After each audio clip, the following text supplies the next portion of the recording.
Sinal FM 90.5, à www.sinalfmhaiti.com. La petite tout le monde, bonjour, bonsoir, quel que soit côté appétant de radio.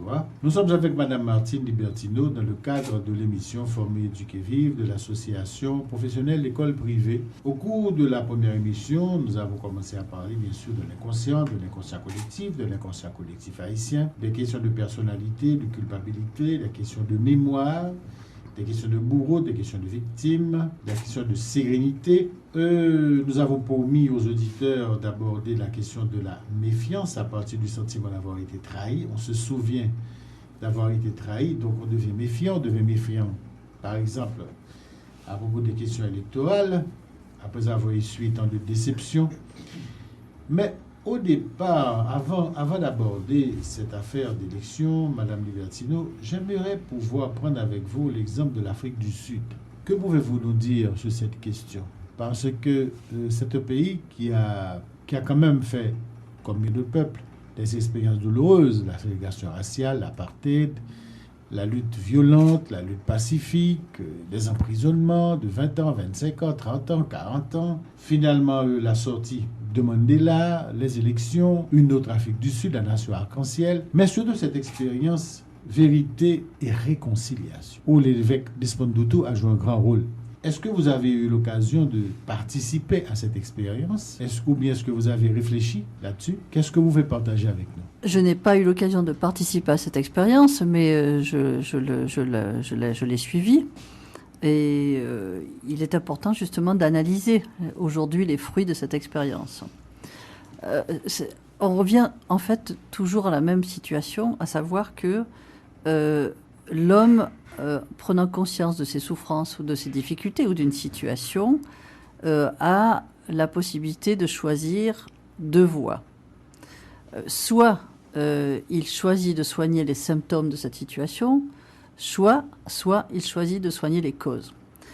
Dans le cas de l'Afrique du Sud, je pense que tout ce travail qui a été fait de réconciliation était tout à fait était positif. Je pense que si tous les pays décidaient de faire ce travail de réconciliation, par exemple si Israël faisait ce travail de réconciliation avec la Palestine, ça serait déjà une grande expérience, n'est-ce pas? Et je leur recommande vivement parce que dans la situation dans laquelle ils sont, je ne vois pas comment ils vont pouvoir évoluer parce que détruire son frère n'est pas forcément une possibilité d'évolution. Parce que pour moi, Palestiniens et Israël, même si je vais peut-être déclencher des colères, mais pour moi, ce sont des frères. Voilà.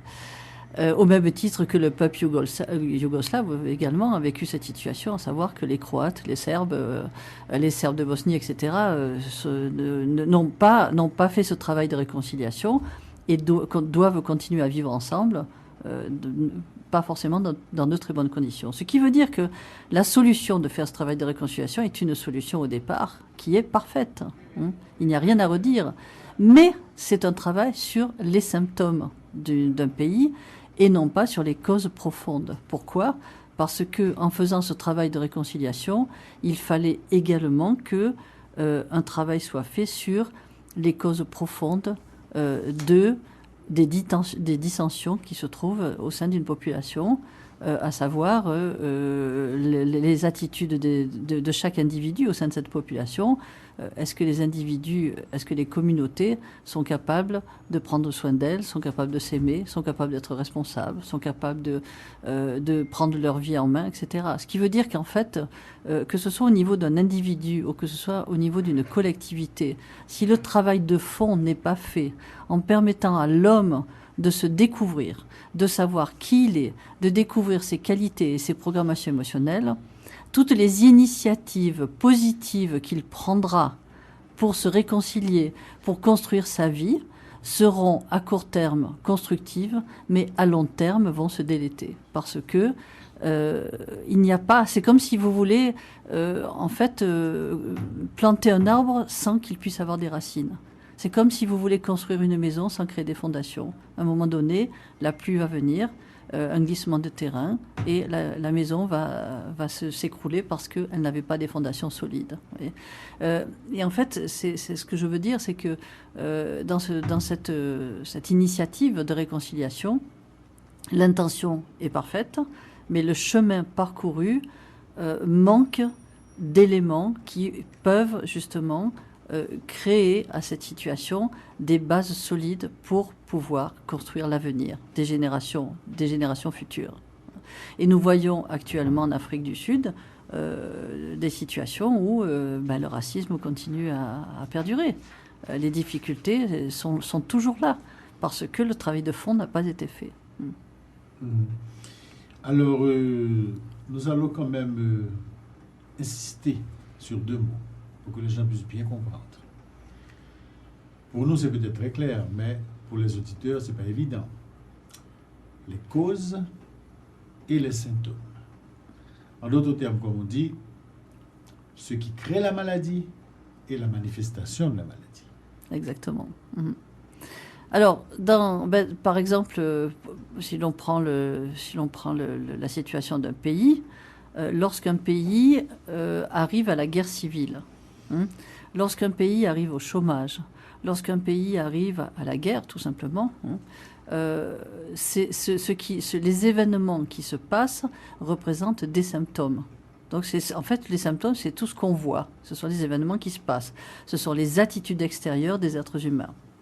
Mais nous pouvons considérer que ces symptômes, qui sont des actes, qui sont des événements, sont la conséquence de causes profondes qui sont à l'intérieur de l'être humain, des peurs, des colères non digérées, des attitudes qui le conduisent à se faire du mal. Par exemple, le manque d'amour pour soi.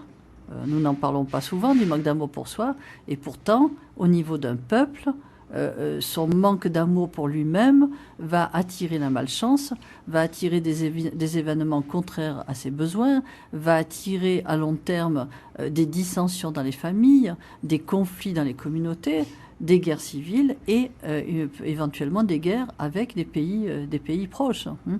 Donc, et c'est vrai qu'on se dit, oui, bon, d'accord, comment le manque d'amour pour soi peut conduire à cela? Mais parce que ce manque d'amour me conduit à me concentrer sur des mauvais choix et non pas à me concentrer sur de bons choix. Donc, essayons de voir ça au niveau d'un pays. On va faire des choix concernant les relations extérieures, on va faire des choix concernant l'évolution de la société, l'évolution de la population, le domaine scientifique, le domaine médical, le domaine de la justice, etc. Et en fait, tous les domaines de cette société seront imprégnés de ce manque d'amour et feront évidemment des choix contraires au bonheur de la population. Et c'est ce que j'appelle les causes profondes. Les causes profondes, ce n'est pas les choix que nous faisons, c'est le manque d'amour qui va justifier ces choix. Donc c'est très profond. Mais vous pensez que, de ce point de vue-là, en Afrique du Sud, on ne s'est pas adressé aux causes, mais aux symptômes? C'est déjà bien, j'entends, parce que si ce travail était fait partout, ça serait bien. Oui, je pense qu'on a travaillé sur les symptômes. Parce que travailler sur les symptômes, ça veut dire que je reconnais que j'ai fait du mal, je demande pardon de ce mal que j'ai fait, et je décide de vivre en bonne entente avec mon bourreau, avec mon ancien bourreau ou avec ma victime. Mais en fait, on ne travaille pas sur les causes. Pourquoi j'ai été victime? Pourquoi j'ai été bourreau? Qu'est-ce qui fait quelles sont les programmations émotionnelles à l'intérieur de mon pays qui nous ont conduits à vivre cette situation? C'est sur cette base-là que nous devons travailler également. Ça ne veut pas dire que le travail sur les symptômes ne doit pas se faire, parce que ça veut dire, ça découle déjà d'un désir de paix. C'est très important. Mais il est très dommage que ce désir de paix, qui est tellement positif, ne puisse pas s'ancrer justement dans de nouvelles habitudes de fonctionner basées sur un travail des causes profondes du malaise que nous avons créé auparavant.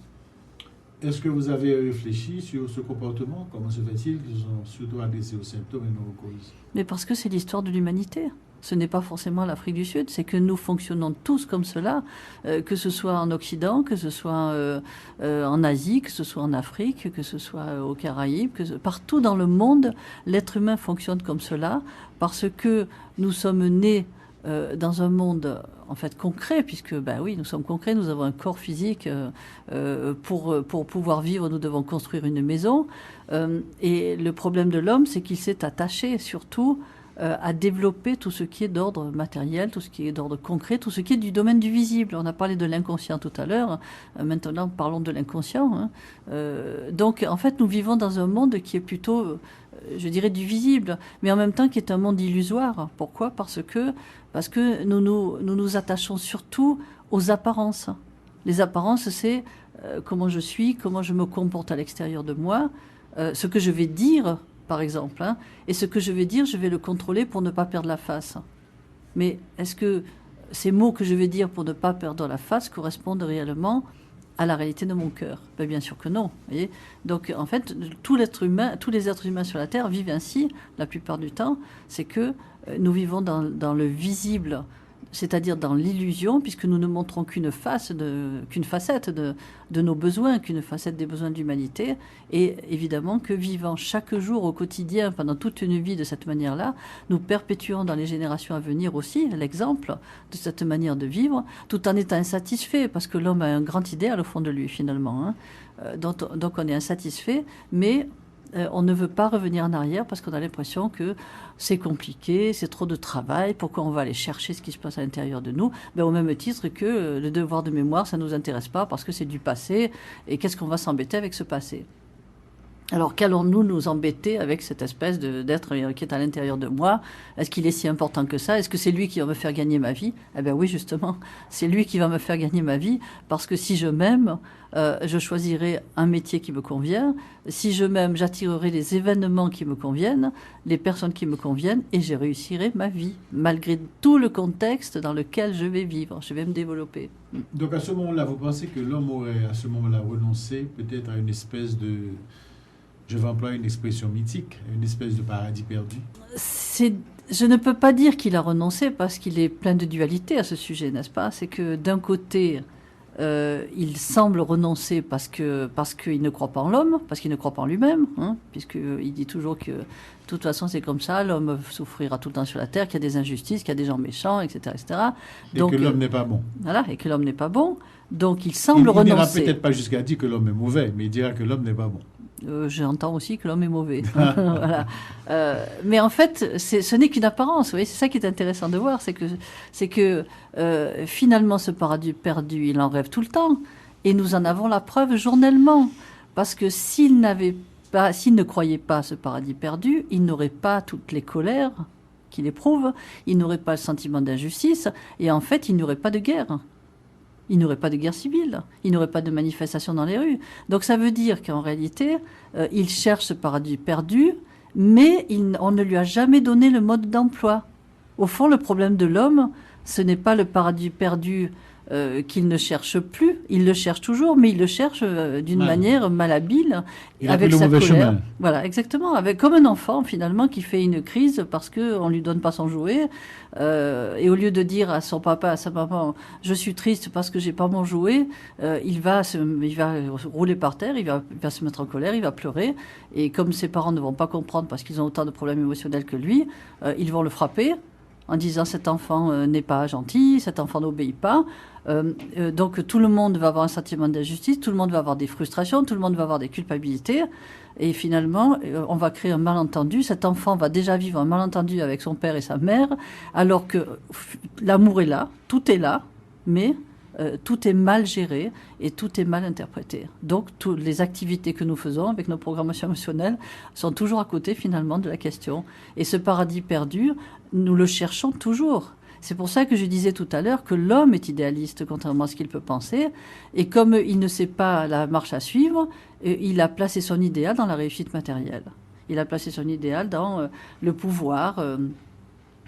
justement, devenir chef d'État, être le premier de la classe, non pas parce que j'aime travailler, non pas parce que j'aime les matières que je travaille, mais simplement parce que j'ai besoin de savoir que je suis le premier de la classe, parce que ça me rassure. Et il y a aussi cette notion de ne pas perdre la face.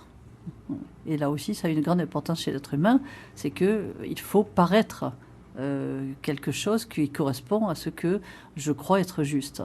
Mais là, on s'éloigne de notre idéal, justement. Il faut paraître, Oui. non être. Il faut paraître et non être. Et c'est pour ça que je suis frustrée d'ailleurs. Parce que si je parais, je ne suis pas heureux. Paraître, qu'est-ce que ça veut dire? Ça veut dire ressembler à une image ou répondre aux conventions de la majorité pour plaire à cette majorité et pour ne pas justement faillir à l'image qu'on doit donner de soi. Donc cela ne peut provoquer que des manques, des frustrations et des souffrances. Et c'est aussi une difficulté que l'on peut trouver aussi dans l'inconscient collectif du peuple haïtien, c'est de s'obliger toujours aussi à paraître, à donner une image, donc même qui va le conduire à se soumettre à une certaine image qu'il doit donner de lui, par peur de ne pas être aimé, par peur d'être rejeté, qui va créer aussi des frustrations à l'intérieur de lui et qui va alimenter sa colère. Je donne un exemple. On ne va peut-être pas oser dire à une personne ce qu'on pense d'elle avec franchise. On ne va pas le dire. On va sembler agréable, gentil, voire même lui faire des compliments, alors qu'à l'intérieur de soi, finalement, on n'est pas satisfait.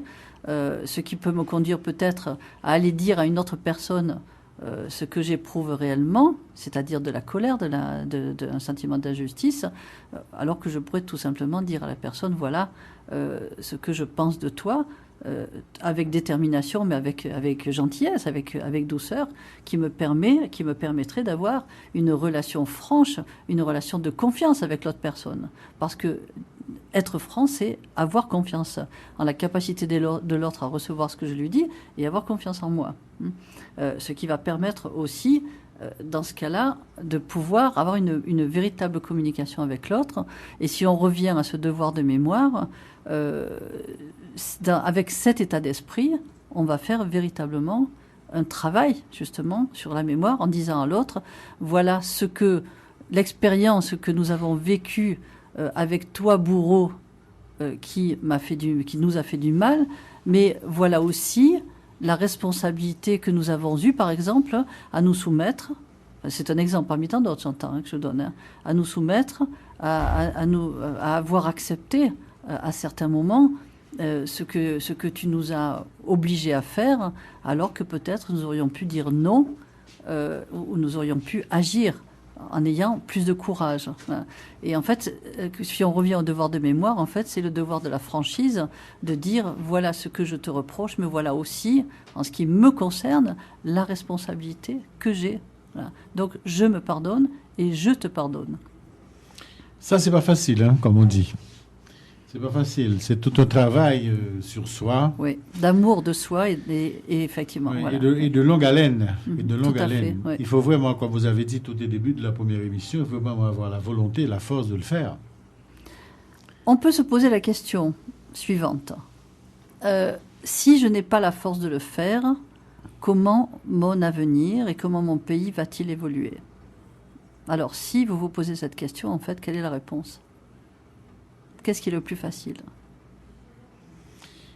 Comment je vais évoluer, comment si se je ne fais présentera pas ce l'avenir de véritable mon travail. pays. Voilà. Et ça demande un amour de soi, un amour de son pays aussi. Oui, mais je pose une question très précise. En fait, c'est une question très rationnelle. Hein. Si je fais ce travail, quel sera mon avenir et quel sera l'avenir de mon pays? Alors c'est vrai, ça va me demander du travail, ça va me demander un travail sur du long terme, etc. Mais dans ce cas-là, mon pays va pouvoir se reconstruire, l'âme de mon pays va pouvoir se reconstruire, et je vais léguer à mes enfants un avenir serein. Certains, même s'il y a des épreuves, même s'il y a des difficultés, petit à petit, toutes ces difficultés vont s'aplanir, les choix corrects seront faits, etc. Bon, donc c'est du travail de long terme, mais c'est du travail assuré, c'est un résultat assuré. Mais si je ne fais pas ce travail, parce que justement je me dis c'est difficile, qu'est-ce qui va se passer? Il va se passer qu'à court terme, oui, j'ai moins de travail, parce que j'ai moins de remise en question, parce que j'ai moins d'analyse à faire de ma situation, parce que j'ai moins aussi de travail à faire sur la vision de moi, pour apprendre à m'aimer, pour apprendre à être généreux, pour apprendre à aimer mes proches, etc. etc. Oui, d'accord, c'est vrai, c'est moins de travail à court terme. Mais finalement, ce refus de travail à court terme, qui est aussi un manque de rigueur, parce que ça aussi, si on parle de l'inconscient collectif de Haïti, du peuple haïtien, c'est quand même une des grandes difficultés de ne pas aller jusqu'au bout des choses et de manquer de rigueur.